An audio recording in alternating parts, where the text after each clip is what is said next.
محمد فاصل میں سجا کو آپ دینے دوستو آپ کا اور ہمارا اپنا ریاکشن یوٹیوب چینل تو صحیح مزمل بھائی کی ویڈیو بڑی زیادہ انٹرسٹنگ بناتے ہیں. دل کرتا ہے کہ ویڈیو سنتے رہیں. انڈیا ٹاٹا بگر دین پاکستان اکنامک ڈکلائن. صحیح مزمل دیکھتے ہیں دوستو پہلے ویڈیو, اس کو مزید کرتے ہیں اپنی ڈسکشن.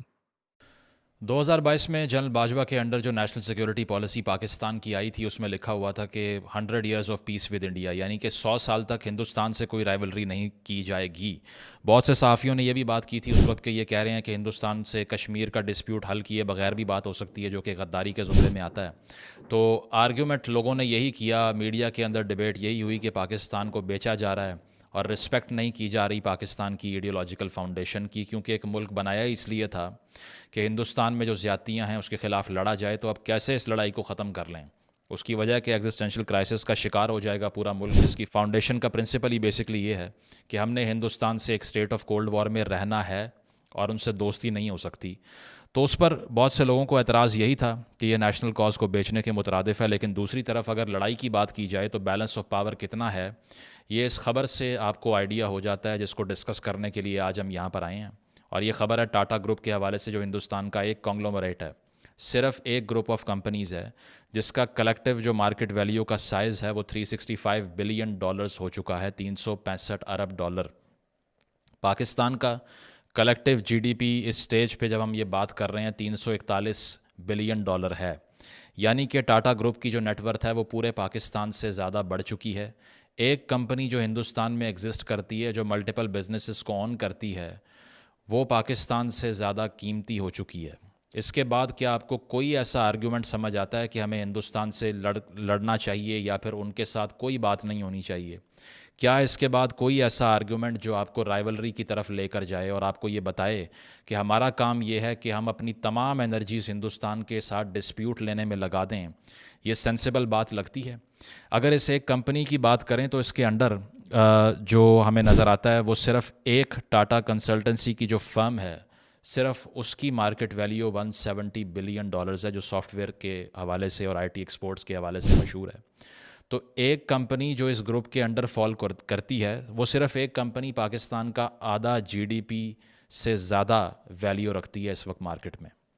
اور اس کے ساتھ ساتھ اگر اس کمپنی کی تاریخ کی ہم بات کریں تو یہ تقریباً 1868 میں اٹ کمز انٹو بینگ.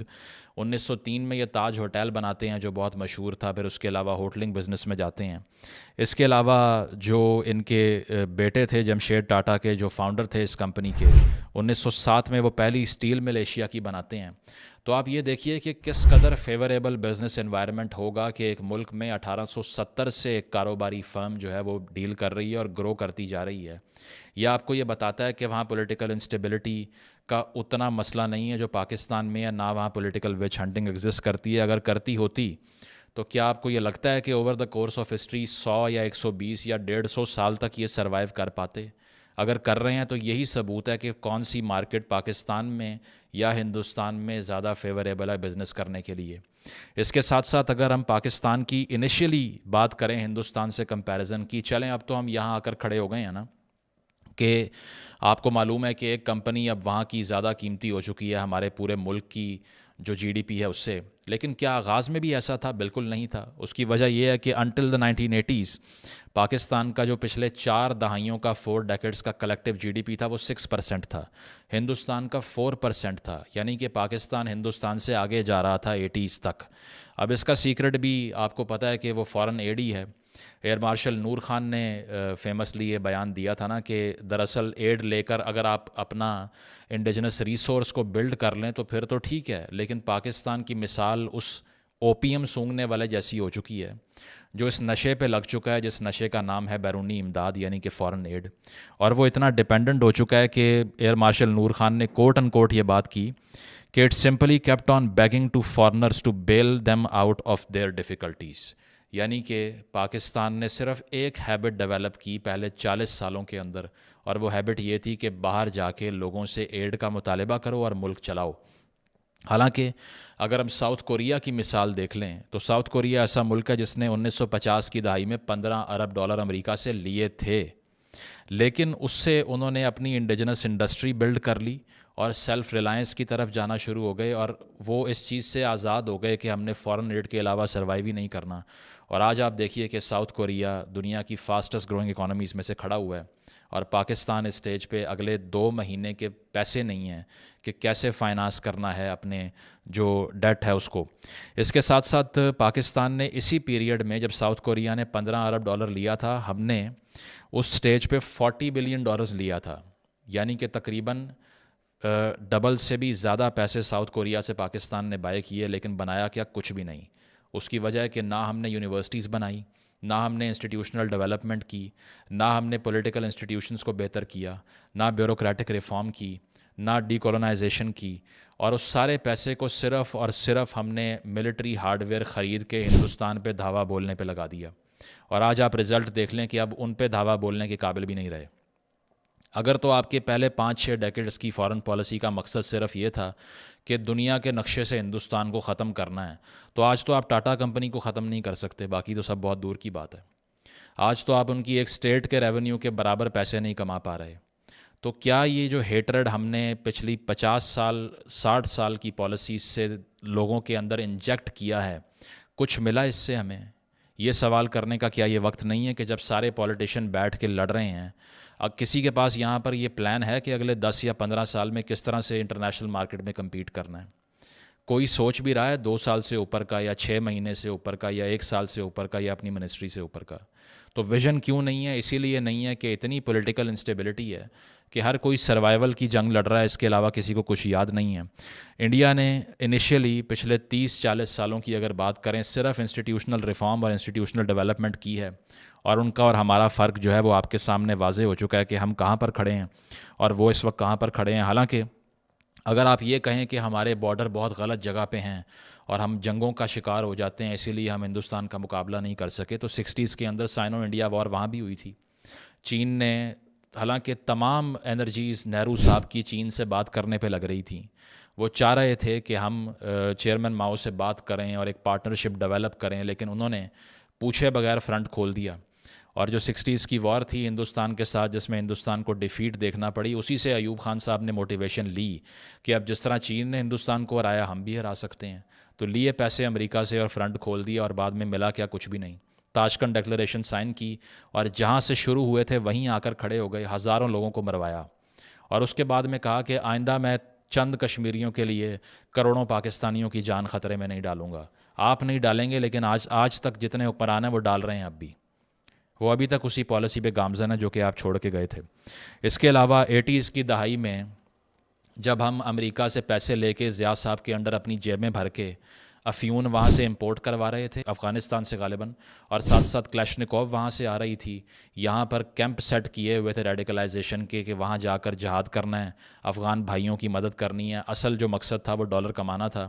تو اس وقت ہندوستان نے اکنامک ریفارم کا پلان تشکیل دینا شروع کر دیا تھا. مڈ 80s کے اندر لبرلائزیشن پالیسی کو فالو کرنے کا پلان بنایا جا رہا تھا. وہ اور بات ہے کہ ارلی 90s کے اندر گلف وار ہوتی ہے اور دوبارہ سے ہندوستان کی اکانومی خاصے مسائل کا شکار ہو جاتی ہے, کیونکہ تقریباً 2 ہفتے کی امپورٹ کے پیسے رہ گئے تھے ہندوستان کے پاس 90 کی دہائی میں, 1990 میں.